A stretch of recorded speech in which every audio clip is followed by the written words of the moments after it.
Okay, so in our last video we determined that our first measure is a 1 in root position followed by a 4 chord in first inversion. Let's go ahead and keep following. We are now looking at the second and third measure of this. Just a reminder that we are in bass clef, so remember these notes are not going to be D and F as if this was treble clef. This is bass clef, so keep that in mind. So let's just jump right in and see what notes we are dealing with. We have an F in the bass. I'll mark that as an F. Up top we can see, up top of the bass clef we can see that our note A has held steady. We have an A staying on A, so we're going to mark it that way. Okay. Above that in the alto line we have F has held on to F once more. And up here, we do have some motion. We have the note C stepping up one step to the note D. So this chord has a D, an F, and an A in it. Specifically, it has two Fs, but we only have to list one here. When we have a chord that has a D, an F, and an A, we should know that that is a D minor chord, which is also the first chord of the second measure up here. We have D minor. I don't know why our red I has disappeared there, or why the dots over the I's down here have disappeared. Oh well. So we have D minor here, and as we pointed out, we have C as our first scale degree, D is our second, so this is going to be our 2 chord, and again, it is minor, so we're going to have lowercase Roman numerals, 2 minor.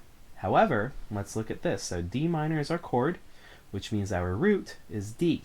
Our root is all the way up here on the top in the soprano line. When we look down here, we do not have our root in the bass, so this is not in root position.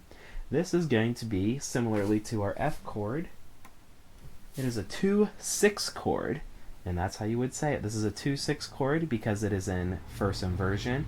Our third note of the chord, a third above D, is our bass note, and from F up to D, if you count F1, G2, A3, B4, C5, and D6, so our root is 6 above. This is a 2-6 chord. So our progression so far is 1, 4, 6, 2, 6. Okay, we have 2 more chords to look at. Let's go ahead and check these out. So we have a G in the bottom. That's just a scribble. We have a G in the bass, a G up above that, and then we have an F in the alto and a B in the soprano. So we can lay those notes out in this order: G, B, F. Now you're going to notice right here, I left a blank space here because normally we would expect a D to be a part of this note, or a part of this chord. And we would expect that because G, B, D, F, that spells a G7 chord. And that is the worst 7 ever. There you go, that's a tiny bit better. G, B, D, F spells a G7. Now, we saw yesterday in this example, C, C, E, C. That's not a full C major chord. It's not quite full. It's missing the G, which is the 5th of the chord. This chord is also missing the D, this chord is missing a D, which is also the 5th of this chord. So it is acceptable in certain circumstances to leave out the 5th of a chord. As long as you have your root and your third, it's going to be kind of obvious what that is. So G is our root, B is our third, D would be the 5th, and F is the 7th. That's why this is a G7. Down here, G is the 5th scale degree, 1, 2, 3, 4, 5 of C major. So this has to be a 5. We represent that with a capital V. And this one is in root position. We have a G in the bottom, which is the root of the G7. So we don't have to put a 6 at all, but we are still going to mark it with a 7 to show that this is a 5-7 chord. So our progression is 1, 4, 6, 2, 6, 5, 7. And we have one more chord to look at, and this should be pretty quick. We have C, G, E, and C again. Now I'm going to come over here. We have C, G, E, C in our first chord. We have C, G, E, C in our second chord. This is once again going to be C major. In C major, our root is this note C, which is in the bottom, so this is in root position. We're going to mark it with a capital I and be done with that. Off camera, I'm going to make a couple adjustments to what I've written. I'm going to replace the missing things from above. I'm going to make that E look better. I'm going to get rid of this extra stuff, the GBF, the DFA. I'm going to get rid of those things, just that way this looks a little cleaner. So don't be surprised, I will include this PDF as an attachment in the email. So you will be able to see the final product, just don't be surprised when it's not exactly the same as what you see here.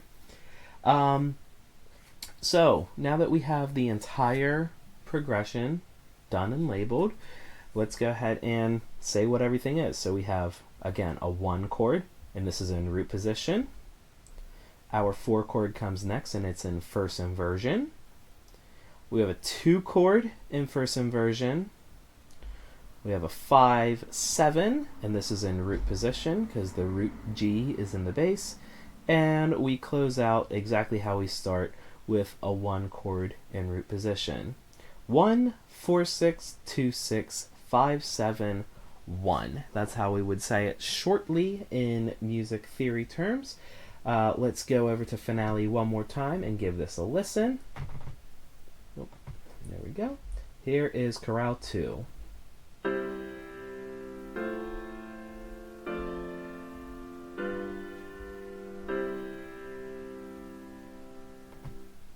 Thanks for working along with me on these videos. There is a shorter worksheet attached, and also please do not forget there are a couple tone savvy assignments. Make sure you're doing those.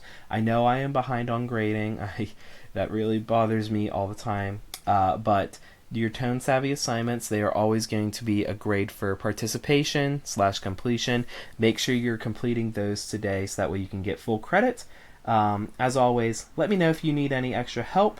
Just complete the attached worksheet and the tone savvy assignments. I will be at the school tomorrow, Wednesday, May 6th, if you're somebody that needs an instrument. If not, I'm sorry that I won't see you, but I'm looking forward to seeing some of you Wednesday.